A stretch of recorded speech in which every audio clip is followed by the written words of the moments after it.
Hello, my name is Eileen Collins, and I am one of the candidates for the HILR Council this spring. I'm here to ask you to vote for our slate, which includes John Ehrenfeld, Ellen Glanz, Peg Santoria, and me, Eileen Collins. As you can see, I'm in very good company. So you know who you're voting for. I'll tell you a little bit about my background. I was for many years a human resources manager, and then I became a vice president of community reinvestment for a bank. Subsequently, I was a state director for AARP.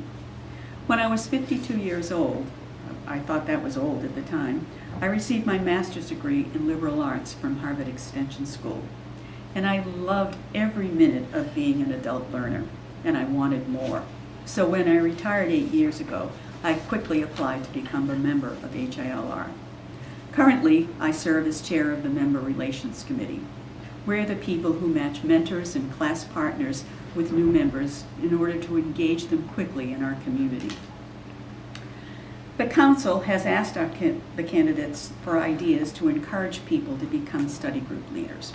I think that fits very nicely with two of the major goals of our strategic vision plan: to grow our membership gradually and to remain the leading peer-led academic institution for retired and semi-retired adults.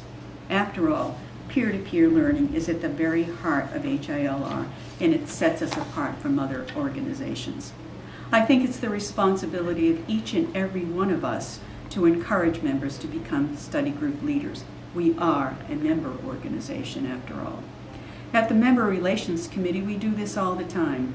Mentors and class partners look out for potential study group leaders. We talk about leading study group leaders with new members. And we encourage people who are reluctant to take the plunge to hold lunch conversations on a topic of interest. It's a short time frame, under an hour, and is a good way to test the waters. A conversation, ideally, can be a peer-to-peer learning experience. So I encourage all of you to encourage members to be study group leaders, to consider doing it yourself, alone or with another member, and to pass your ideas along to the Council. Again, please vote for our slate. I promise we will listen to you and make decisions in the best interests of our members. Thank you. I'm John Ehrenfeld. I'm honored to be nominated to serve on the HILR Council. In my years as member, I have served on the Tech Committee, the Admissions Committee as chair, and am currently on the Curriculum Committee. In my pre-retirement life, I last taught and did research at MIT on sustainability and environment. Now to the question asked of all nominees. The modus vivendi of HILR is learning. It is for me our most important value. Serving on the Curriculum Committee, I know the challenge of filling the catalog. I realize it is a long time between our interview process, when prospective members suggest courses they might teach, and the time when the course proposal form actually appears. By then, members have observed our great SGLs and frequently become daunted in the process. My first thought about how to increase the number of prospective SGLs aims at this moment. I believe that that offering courses is a matter of responsibility to your HILR family. Every member admitted has said they would teach courses. We take that to be very important. So should you. But not to be a scold, I understand that giving courses is both time-intensive and often frightening. We have excellent resources to counteract these two concerns. The Teaching and Learning Committee offers excellent workshops. Members or buddies are always available to hold your hand and provide guidance. But finally, here's a suggestion I made to the Curriculum Committee. Initiate a kind of apprenticeship where prospective SGLs would find an experienced SGL who's planning to give a course. Sign on as a trainee, observe the course proposal development process, and then join the course and observe and discuss your observations with the SGL. We will need a cadre of willing SGLs, but I'm confident many will show up. That course would not count against your regular choice. We need to make the responsibility to offer courses palpable. and complement this with skill building and comfort. HILR has greatly broadened its non-course offerings, providing more competition, but without a plentiful supply of inviting courses, no amount of extracurricular activities will keep us strong. Thanks for listening. I promise to do my best to keep HILR robust and strong. I'm Ellen Glantz. Before joining HILR, I was an organizational consultant to large and small organizations and an executive coach. I've been a member of HILR for 3 years. I've co-led a film course, worked on the vision report, brought in new rep theater, and I'm creating a member exchange that you'll soon see on the website. Let's talk about encouraging more SGLs. When I look around HILR, I see an engineering professor leading a geology course. I see an architect and an operations director leading Venice and Constantinople. And I see a Spanish teacher and public speaking consultant leading acting and directing. So how do we get here? It takes a leap of faith to lead something where you're not necessarily an expert. And it takes organizational support and a positive culture behind you to make it easy and motivating to do so. This leap of faith, how do we get more of us to take it? Co-leading and leading for half a semester are great ways to start. Approaches that help people dip a toe in the water by inviting them to lead a session or a part of a session are also great strategies. I'd like to see us try a graduate assistant role, someone who could help with course research or the website, or maybe lead one session and get some feedback.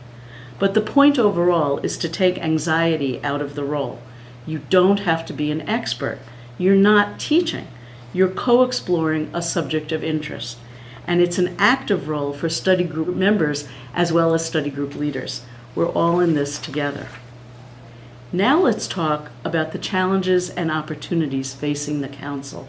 We're at a key juncture for HILR, which is one of the reasons why I want to do this now. We need to help a new director come on board, and with half the Council new, we need to come together as an effective leadership team. With the new director, we need to implement our 5-year vision, maintain and broaden our excellent curriculum, experiment with some new formats, timeframes, and approaches, proactively reach out to attract younger and more diverse members, and foster communication in all directions, including understanding our financials and our facilities operations. And finally, strengthen our sense of community.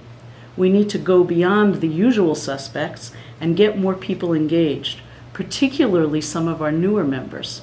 Help folks turn their good ideas into reality. HILR has been important in my own retirement. I am really appreciative, and I want to make sure it continues to thrive. Thanks so much. I appreciate your support. Hello, I'm Peg Centuria, part of the slate running for council. I really appreciate this opportunity to continue applying my professional skills and experience at HILR. I've had a chance as an organizational development person to lead strategic planning efforts here and do other kinds of interventions in terms of surveys and problem solving. I also have been fortunate to be a study group leader maybe 10 times and feel that there's a lot to be learned from that process. And the essential question here is how we can encourage more and better study group leaders, because I think the answer really is in encouraging peer learning on all levels and to take advantage of what we can offer each other in terms of support and skills in making things happen. One of the best ways I saw that happen was with a curriculum committee when it had interest groups around topics, one of which was aging. And I was part of that group, and that group turned into the editors of the New Pathways for Aging. I think there's a lot to be done when we assemble groups of interests and can generate study groups out of those. In terms of enabling people to be more effective study group leaders, I think one of the major things that can be done is to encourage more skill and feedback.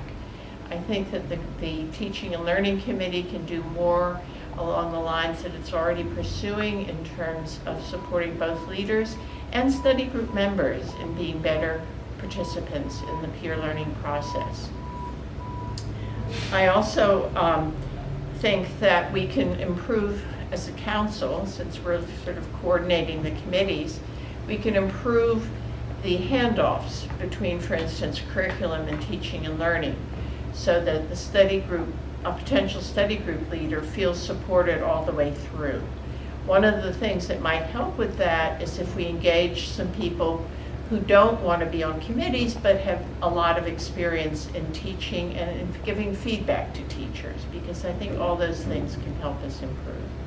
I very much appreciate the chance to be part of the council, and I look forward to serving. Thank you.